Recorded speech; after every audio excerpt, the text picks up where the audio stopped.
Hello friends, तो कैसे हैं आप सब। एक बार फिर आप सभी का स्वागत है हमारे चैनल एसएससी ऑलराउंडर पर। देखिए, आज का जो वीडियो है ना, ये वीडियो चाहे आप किसी भी गवर्नमेंट एग्जाम की तैयारी कर रहे हैं, आपको ये वीडियो ज़रूर सुनना चाहिए। और इस वीडियो को एक पॉइंट भी मिस मत करना, क्योंकि इस वीडियो में हम 5 चीज़ों की बात करेंगे जो आपको करनी चाहिए, ठीक है। और ये 5 चीज़ें आपको खुद जब सुनोगे ना, तो आपको एहसास होगा यार कि हाँ, ये 5 चीज़ें अगर मेरी सही होती है तो सिलेक्शन डेफिनेट सी बात है। 5 चीज़ों को हम डिस्कस करने वाले हैं इस वीडियो में। अंत तक वीडियो देखना। अगर सीरियस हो तो इस वीडियो को सेव भी कर लो, मैं तो कहूँगा, क्योंकि जब आपको लगे तब तक आप इस वीडियो को सुन सकें, ठीक है। तो 5 चीज़ों का डिस्कशन करेंगे, वीडियो अंत तक जरूर देखें। चैनल पर नए हो तो चैनल को ज़रूर सब्सक्राइब करें और वीडियो को लाइक करना ज़रूर बनता है। अपने दोस्तों के साथ वीडियो को शेयर करें ताकि उनको भी पढ़ाई में हेल्प हो सके, ठीक है। सो मेरा नाम है गणेश सैनी और मैं एसएससी सीजीएल से सिलेक्टेड हूँ। इसके अलावा 5+ एग्जाम में मैंने सिलेक्शन लिया है, ठीक है। सो काफ़ी एक्सपीरियंस के साथ ये 5 चीज़ें मैं लाया हूँ कि भाई ये 5 चीज़ें वो हैं जो काफ़ी बार डिस्ट्रैक्ट करती है हमें पढ़ाई से, या हम अगर लाइन पर हैं या नहीं है, मतलब जो पढ़ाई की पटरी है उस पर सही चल रही है कि नहीं चल रही, सही डायरेक्शन में काम कर रहे हैं कि नहीं कर रहे, वो डिसाइड करती है। तो चलते हैं आज के वीडियो पे। तो सबसे पहली चीज़ क्या है? सबसे पहली चीज़ है कि रिवीजन। काफ़ी सारे आप में से आपने एहसास किया होगा कि यार आप में से काफ़ी सारे लोग हैं जो ये सोचते हैं कि मेरा एक बार सिलेबस कंप्लीट हो जाए, वो उसके बाद मैं क्या करूँगा, रिवाइज करूँगा, क्योंकि अभी मेरा कोर्स खत्म होने वाला है या मेरा एग्जाम आने वाला है तो मेरा सिलेबस कंप्लीट नहीं होगा, या आगे आने वाले 1 महीने बाद एग्जाम है तो मुझे पहले सिलेबस जल्दी से कंप्लीट करना है, वरना नंबर नहीं आएगा, सिलेक्शन नहीं होगा। तो मैं आपको बता दूं, ऐसे लोग जो ऐसी थिंकिंग के साथ पढ़ रहे हैं उनका तो आगे आने वाले 2 महीने बाद या 2 साल बाद भी किसी एग्जाम में सिलेक्शन नहीं होना। पहली अप्रोच आपकी ये नहीं होनी चाहिए कि आपका आगे आने वाला 1 महीने बाद एग्जाम है, 2 महीने बाद एग्जाम है, वो उसमें सिलेक्शन हो जाए। पहली अप्रोच ये रखो कि यार मैं जो पढ़ रहा हूँ उसको साथ के साथ रिवाइज करूँ। अगर आप साथ के साथ रिवाइज नहीं करके ये सोच रहे हो कि सिलेबस कंप्लीट हो जाएगा, उसके बाद मैं क्या कर लूँगा, रिवाइज कर लूँगा और उसके बाद मुझे सब समझ में भी आ जाएगा, और मैं तो परमात्मा हूँ कि मुझे तो जैसे ही मैं पढ़ूंगा, कॉपी खोलूँगा, अच्छा हाँ ये है, और मुझे तुरंत समझ में आ जाएगा, भाई ये पढ़ा था उस टाइम, है ना। इतना दिमाग वाले अगर हम होते तो हमें टीचर से पढ़ने की नीड नहीं होती, बुक से पढ़ लेते, ठीक है। तो जो भी पढ़ रहे हो ना, पहली चीज़ इस बात का ध्यान रखना, जो भी पढ़ रहे हो उसको डेली बेसिस पे, वीकली बेसिस पे, मंथली बेसिस पे रिवीजन जरूर करते रहो। इसका प्लान हमने बताया है आपको, आप यहाँ पर लिंक डिस्क्रिप्शन मिल रहा होगा। ऐसे वीडियोस मैंने बनाए हैं जिस पे मैंने आपको जीके और वोकेब को याद कैसे रख सकते हो, किस तरीके से आप एक फिक्स टाइम लिमिट में कई बार रिवाइज करते हुए उनको खत्म कर सकते हो, उस पर मैंने डिस्कस किया है। तो एक बार वो जाके देखोगे, दिमाग खुलेगा कि यार रिवाइज करना भी कितना जरूरी है। दूसरा पॉइंट है कि आप में से काफ़ी सारे लोग, चलो मान लिया कि सिलेबस कर रहे हो, साथ के साथ रिवाइज कर रहे हो, फिर तीसरी चीज़ कहाँ कमी छोड़ रहे हैं, वो छोड़ रहे हैं कमी PYQ लगाने में। सोचते हैं कि यार मैं सिलेबस कर रहा हूँ, रिवाइज भी कर रहा हूँ, PYQ मैं बाद में लगा लूंगा जब मेरा सिलेबस कंप्लीट हो जाएगा, या फिर सोचते हैं कि मेरा मॉक टेस्ट के थ्रू PYQ हो ही रहे हैं। तो उनको मैं एक नसीहत देना चाहूँगा, ये गलती भी मत करो। जब तक आप PYQ की कोई भी बुक नहीं लगाओगे ना, तब तक सिलेक्शन का कोई चांस नहीं है, दूर तक कोई भी हिसाब किताब नहीं है, चाहे आपका आगे आने वाला 2 महीने बाद एग्जाम हो या वही बात 200 साल बाद एग्जाम हो, ठीक है।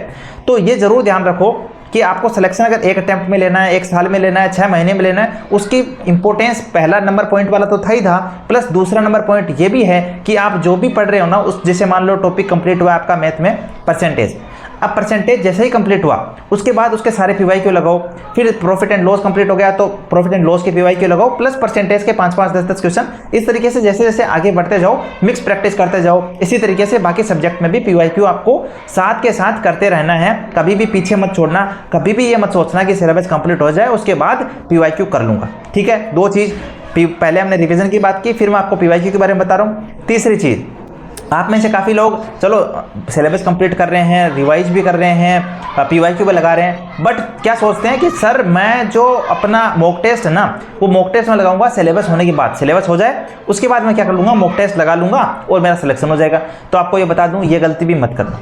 आपका सिलेबस चाहे 50% हुआ हो, चाहे 60, 70, 80 कितना भी हुआ हो, अगर 50% से ऊपर सिलेबस है तो आपको मॉक टेस्ट साथ के साथ लगाने हैं, क्योंकि ये आपको टाइम टू टाइम बताएगा कि भाई अच्छा यहाँ कमी है, अच्छा ये जो मैंने टॉपिक पढ़ रखे हैं उनमें भी ये कमियाँ हैं जो मुझे दूर करना है, अच्छा ये टॉपिक्स वो हैं जो मैंने अभी कंप्लीट नहीं किए हैं, ये मुझे पढ़ने हैं, अच्छा ये वो टॉपिक है जहाँ पे पढ़ने के बाद भी मैं कर तो पा रहा हूँ क्वेश्चंस को, बट स्पीडली नहीं कर पा रहा। तो ये जो मॉक टेस्ट ना आपको टाइमली ये बताते रहेंगे कि आप कहाँ कमियाँ कर रहे हो, क्या क्या और पढ़ना है, क्या क्या जो आपने पढ़ लिया लिया है वहां किस चीज में कमी है।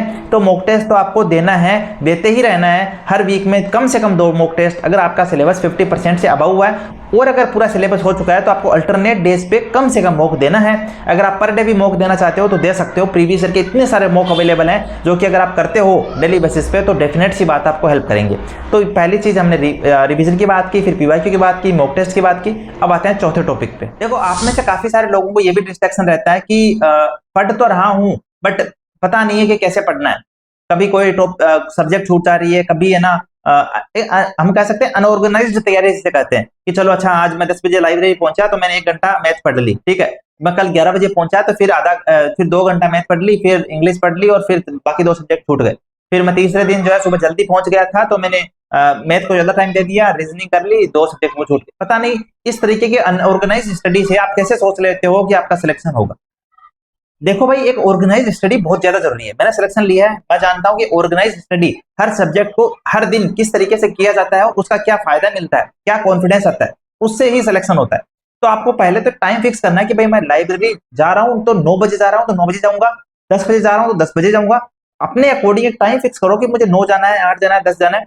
और फिर 10 के बाद या 9 के बाद जब भी आप जा रहे हो उसके 2 घंटे बाद मुझे 2 घंटे ये सब्जेक्ट पढ़ना है, फिर 1 घंटे का ब्रेक लेना है, फिर 2 घंटे ये सब्जेक्ट पढ़ना है, फिर 1 घंटा वोकेब पढ़नी है, फिर आधा घंटा जीके पढ़ना है, फिर आधा घंटा स्टैटिक जीके पढ़ना है। इस तरीके से एक टाइम स्लॉट फिक्स करोगे तो आपको हमेशा एक दिमाग में चीज रहेगी कि यार मुझे इस टाइम स्लॉट में ये सब्जेक्ट पढ़ना है। अदरवाइज होता क्या है कि मैं पढ़ रहा हूँ, आधा घंटा पढ़ लिया, फिर दोस्त आ गया उससे बात कर ली 1 घंटा, आधा घंटा बाहर समोसा खाने चले गए और फिर आधा घंटा आके ऐसे बतिया लिए, फोन चला लिया। तो उससे कोई भी सब्जेक्ट कभी कंप्लीट होता नहीं है। लगता है कि यार पूरे दिन किया क्या समझ ही नहीं आ रहा। काफी सारे लोगों को लगता होगा ना, आपने से कितने सारे लोगों को लगता है कि पता ही नहीं चलता दिन कब चला जाता है, कितना पढ़ा, कुछ समझ ही नहीं आ रहा। तो इसलिए समझ नहीं आ रहा क्योंकि आप में से काफी सारे लोगों ने ईमानदारी से कमेंट करके बताना कितने सारे लोगों का टाइम फिक्स है कि मैं इतने घंटे ये पढ़ूंगा, फिर ये पढ़ूंगा, फिर आधा घंटा ये पढ़ूंगा। मेरी खुद की टाइमिंग फिक्स रहती थी भाई। सुबह 3 घंटे मुझे मैथ पढ़नी है तो मैं पढ़ता था, 1 घंटे 2 घंटे पीवाईक्यू करने तो करता था, फिर इंग्लिश पढ़नी है तो पढ़ता था। हर सब्जेक्ट का एक फिक्स टाइम रहता था। तो उससे मोटिवेशन मिलता है कि अच्छा घड़ी चल रही है, अच्छा 2 बज गए, अच्छा 2 बजे ये सब्जेक्ट पढ़ना है तो उससे पहले मुझे पहले वाला सब्जेक्ट भी कंप्लीट करना है।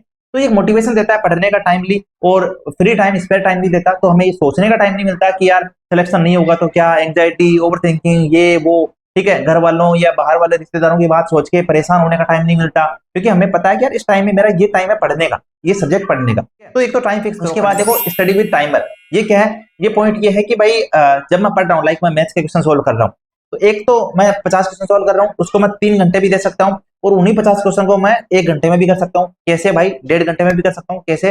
इसकी वजह ये है कि देखो, एक होती है इनएक्टिव स्टडी, एक होती है एक्टिव स्टडी।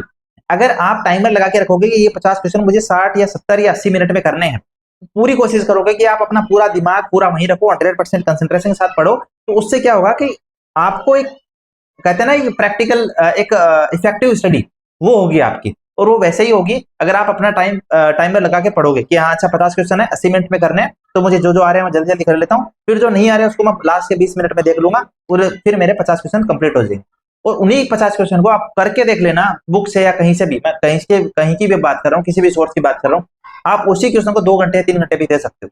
तो इफेक्टिव स्टडी कैसे हो सकती है? टाइमर के साथ जहां भी यूज हो, मतलब जहां भी प्रैक्टिकल हो कि यहाँ मैं टाइमर लगा सकता हूँ पढ़ने का, वहां टाइमर लगा कर रख सकते हो। अपनी मोबाइल में लगा सकते हो, अपनी घड़ी में लगा सकते हो, अगर मोबाइल से डिस्ट्रक्शन होता है, क्योंकि मोबाइल से तो दूरी जितनी रहेगी उतना ही अच्छा है, ठीक है।